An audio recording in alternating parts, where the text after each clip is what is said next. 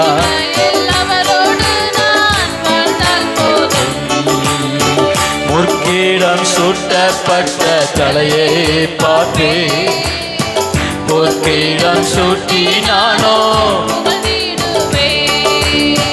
பொற்கிடம் சுட்டப்பட்ட தலையை பார்த்து பொற்கிடம் சுட்டி நானோ புகழ்ந்திடுவே வாரினால் ஆடிப்பட்ட முதுகை பார்த்து வாரினால் ஆடிப்பட்ட முதுகை பார்த்து ஒவ்வொரு காயங்களால் முத்தம் செய்வேன் ஒவ்வொரு காயங்களால் முத்தம் செய்வேன் இன்ப இயேசு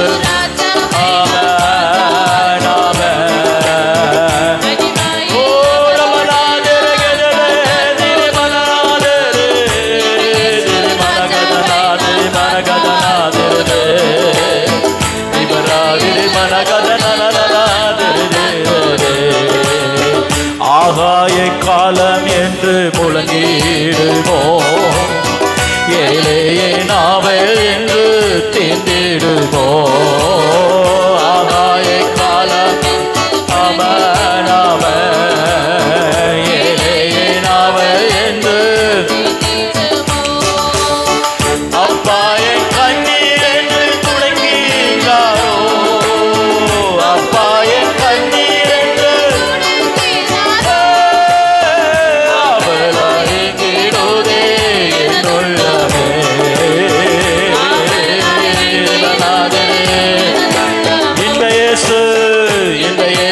ராஜாவை நான் பார்த்தால் போதும் அவரோடு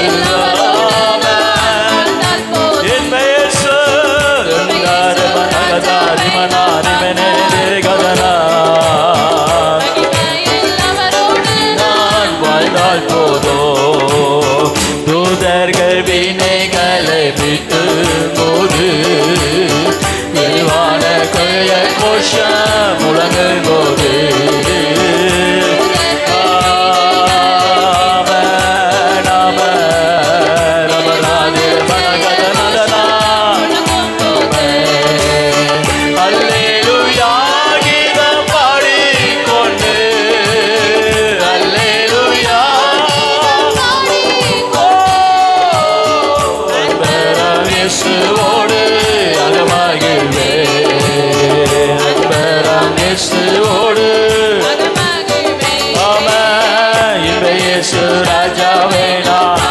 கரங்களை தட்டி ஆவிலில் நிறைந்து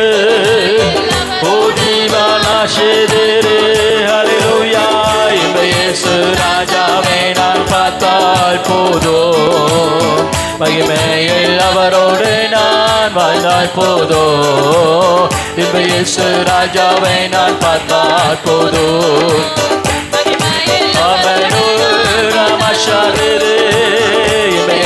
ராஜாவை நான் பார்த்தால் போதும் மகிமையில் அவரோடு நான் இயேசுவை இயேசு ராஜா பரமந்தரதி நமநாகதநாதிரி பரகதநாதிரி விமநாதிரி வேதிகதிரி கதிநாதாதிரி பாகதனந்தர தியாரமநாதகிரிகிரிகிரிகிதா விமநாதிகிரிகிரிகிரி வினாரமநாகதகாதிரி இயேசு ராஜா நான் பார்த்தால் போதும் மகிமையில் அவரோடு நான் வாழ்ந்தால் போதும் இயேசு ராஜாவை நான் பார்த்தால் போதும் மகிமையில் அவரோடு நான் ஓ நமஸ்தே தீனி மனைகள் ஹந்தா தேரே மேரே நாமாதிரி காந்திரி நாமாரே நாரே தீபாரந்தரதானா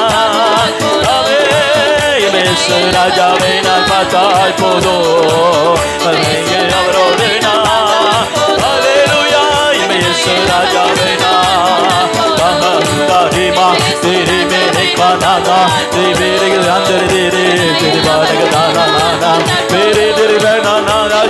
அன்றியும் மரித்தோரிலிருந்து உயிர்த்தெழுந்த ஆவி இதோ எங்களுக்குள்ளே அவர் ஊற்றிக் கொண்டே இருக்கிறபடியா இயேசுவை நாங்கள் பார்த்தால் போதும் மகிமையில் அவரோடு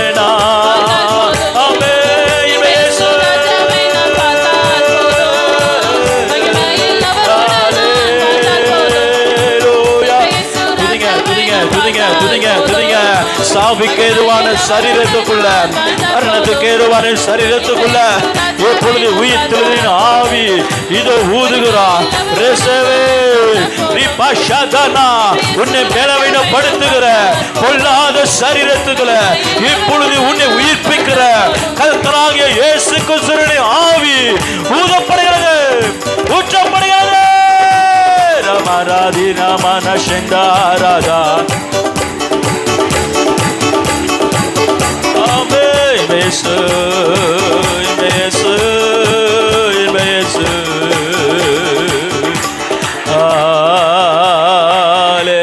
Hallelujah. Thank you, Lord. Thank you, Lord. Thank you, Lord. Thank you, Lord. Thank you, Lord.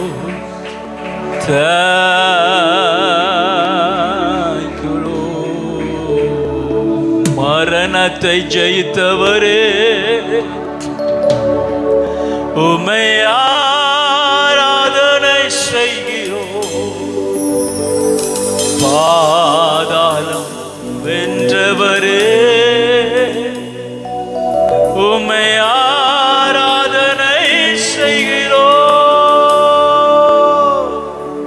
மரணத்தை ஜெயித்தவரே உம்மை ஆராதனை செய்கிறோம். பாதாளம் வென்றவரே உம்மை ஆராதனை செய்கிறோம். கரங்களை உயர்த்தி அல்லேலூயா ஓசன்னா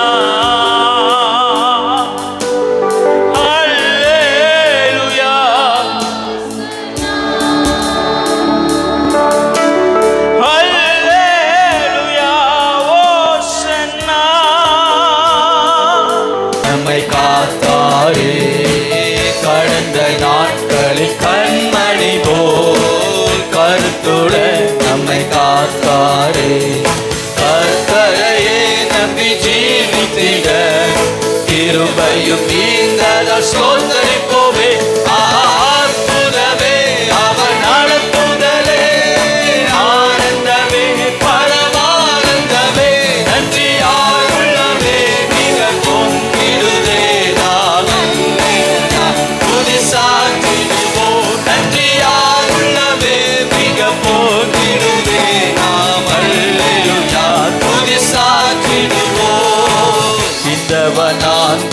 யாத்திரையில் இன்பரமேசு நம்மோடிருப்பார். இந்தவனாந்திரை யாத்திரையில் இன்பரமேசு நம்மோடிருப்பார்.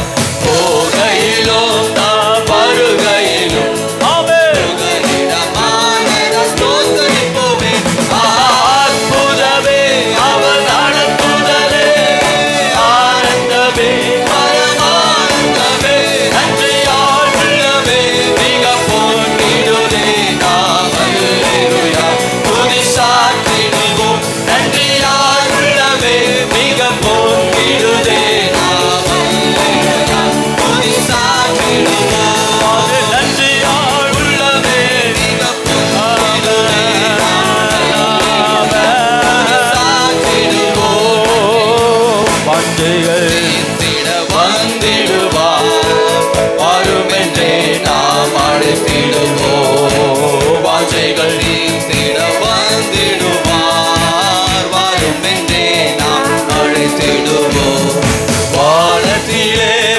சேர்ந்திடும் நாள் விரைந்து நெருங்கிட சோதரிப்போமே.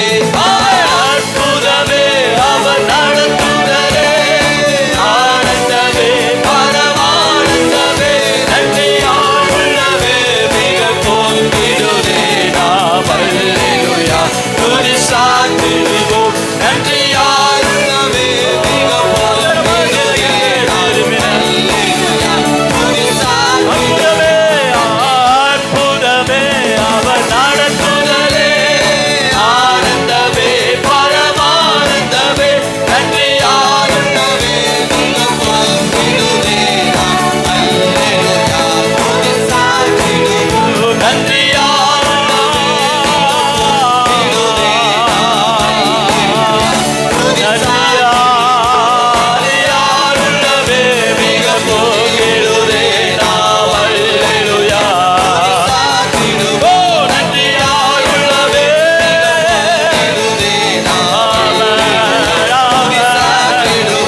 இப்பொழுது நீர் பாதையை காண்பித்தீரே. நன்றி அப்பா, நன்றி அப்பா,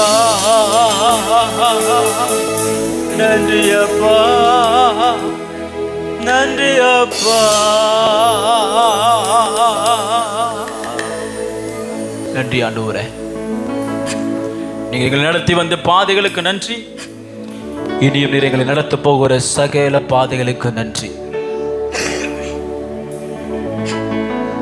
ஜீவனுள்ள ஒரு தேசத்திலே நாங்கள் நாட்டப்படும்படிக்கு மரித்தோரிலிருந்து எங்களை எடுத்து உயிர்த்தெழுதலுக்கு நேராய் எங்களை ஆயத்தப்படுத்துகிற பரிசுத்த தேவனுக்கு நாங்கள் நன்றி செலுத்துகிறோம். உடைய கிருபை சூழ்ந்து கொள்ளட்டும். எங்களை தாழ்த்துகிறோம். தொழுது வழிநடத்தும் இயேசுங்கிற வல்லமை நாமத்தை ஜெபங்களும் ஜீவன் நல்ல பிதாவே. ஆத்துமாவே கர்த்தரை ஸ்தோத்திரி. உலகமே பரிசுத்த நாமத்தை ஆத்துமாவே கர்த்தரை ஸ்தோத்திரி. அவர் செய்த சகல உபகாரங்களையும் மறவார். நம்முடைய கர்த்தராகிய இயேசு கிறிஸ்துவினுடைய கிருபையும் தேவனுடைய அன்பும் பரிசுத்த ஆவியானவரின் அன்பின் ஐக்கியமும் நம் அனைவரோடும் கூட கர்த்தரோடு வருகை இருப்பதாக. ஜெயம் கொடுத்த தேவனுக்கு ஸ்தோத்திரம் சத்தமாய். ஹல்லேலூயா, ஹல்லேலூயா, ஹல்லேலூயா. கர்த்தர் உங்களை ஆசீர்வதிப்பார். Happy Easter. பக்கத்தில் பார்த்து சொல்லுங்க, ஹாப்பி ஈஸ்டர். ஆமாம், பிரைஸ் தி லார்ட். உங்களுக்கு நல்ல ஆகாரம் இருக்கு, சந்தோஷமா சாப்பிட்டுட்டு போங்க. God bless you.